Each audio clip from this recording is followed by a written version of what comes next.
met a man, and they quickly fell in love. They looked like a perfect couple to everyone else, but she knew it wasn't like it seemed. She understood it when he first loved her. And this was not a single case. He started being violent more often for insignificant reasons. And soon, she started to be unsure of herself, to fear that any word or action would make him lose his temper. She started living her own war.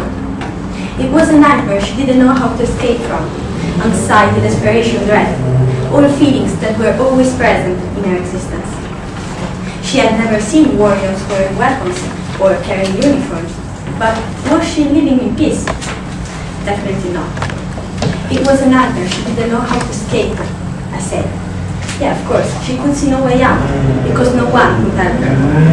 This is only one of the thousands of cases of family violence, either psychological or physical, that every day occur worldwide. So, do you think in our 21st century we are living in peace?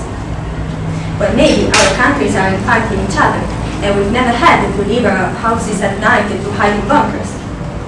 But no one would deny that our society is torn by conflict. Let's think about all the insults that are thrown on the web daily. People insulting each other just because having a computer screen to distance them from others makes them feel stronger. Are these peaceful relationships among people? We are all led to answer no to this question, because it's natural to associate peace with one primary concept, rather than merely absence of war: respect. Respect among people is the very engine of every human society, and it's also what makes progress proceed. Peace has been defined as the presence of justice, law and order by Martin Luther King, as a virtue based on strength of character by Spinoza, and in many other ways. But to me, it is nothing more than the only social and political situation that allows progress, and by progress I mean keep building a better future.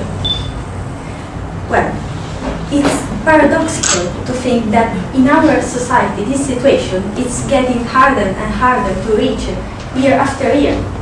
And it's also paradoxical to think that our forefathers worked to gain a good level of peace among men better and harder than we're doing nowadays. Let's think about how lots of people in the 20th century, not only blacks, but also a great amount of whites, fought together and opposed racial discrimination.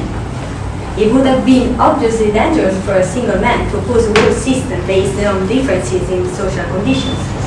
But by keeping themselves close to other people who supported the same ideas, they managed to gain equality among men, which is, without any doubt, peace. I'm afraid that in our present society, this situation is still far away from our experience.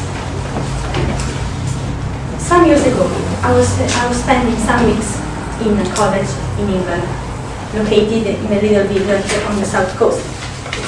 I had to attend some English lessons in the morning, but my teacher was really unusual. He laid aside the grammar because he wanted to teach us more than irregular verbs or the use of possessive case.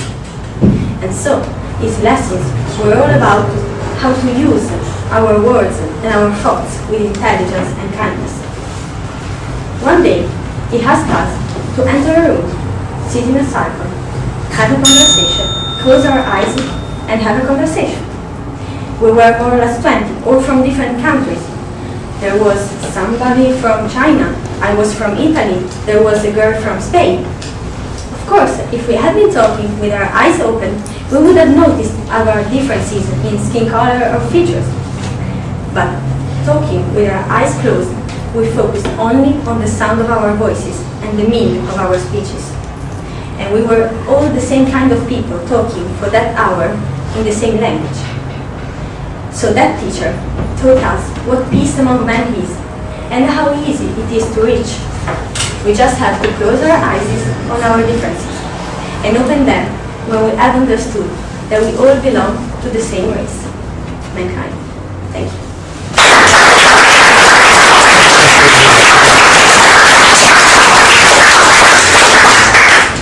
Only for the recording, can you introduce yourself? Yeah, I am Michela La Grotteria. I am 17. I came from Genoa. Okay. Thank you. Very nice. Questions, anyone? There's one over there. Yeah, go. Do you actually believe that closing our eyes could be a good solution? Well, thank you for the question. When I said we close our eyes on our differences, I didn't mean we forgot that we belong to different cultures or different countries. We have to see our differences has a value, because we have to accept that we come from different environments, but we have to see our differences as a good point to start building peace. Thank you. Okay, go ahead. If I understood well, you said that in the 20th century people were fighting more than we are doing nowadays for their own rights and all this stuff. What I immediately thought about is that in the 20th century we have seen the First and the Second World War. Yeah, that I think is something very negative, but also positive at the same time. So what do you think about that? Well, of course, in the 20th century there have been some terrible events, but I think nowadays these events are still existing. Well, we're not in a world war, but there are conflicts that maybe we don't see every day, but still exist. And nowadays still exist some good people or even good folks about the fact that we are equal and we have to fight for our rights, as these folks existed in the 20th century.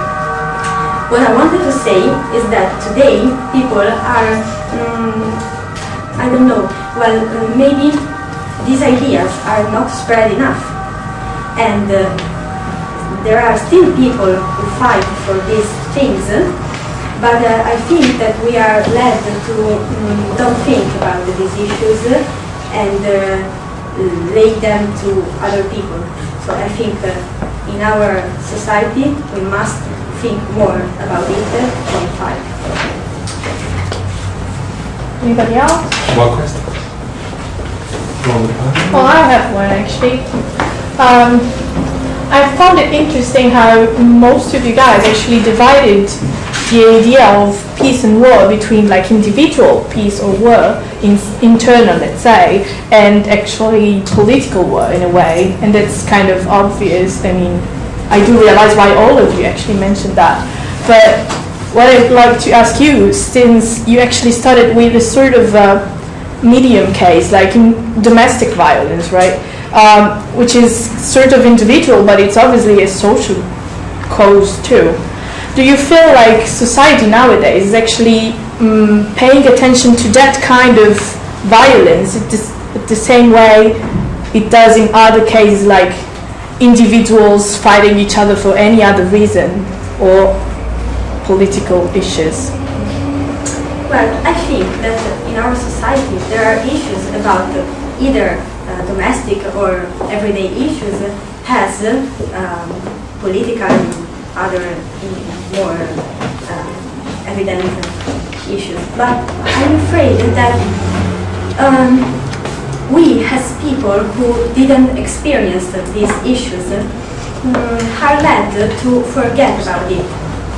I think that we have to give the same importance to both the issues, to both the wars, to both the absence of peace. But I think that since we didn't experience them, we didn't live these issues on our skin, we tend to forget about it, and this is very critical. So you tend to agree with Cornelia in a way that you actually have to face some of these issues in order to actually comprehend them and spread the word in a way? I think it shouldn't be like that. Of course, we should all agree on the same issues and fight together also for problems that we didn't experience. But I think in this present society, it is like that. Okay, thank you. Okay.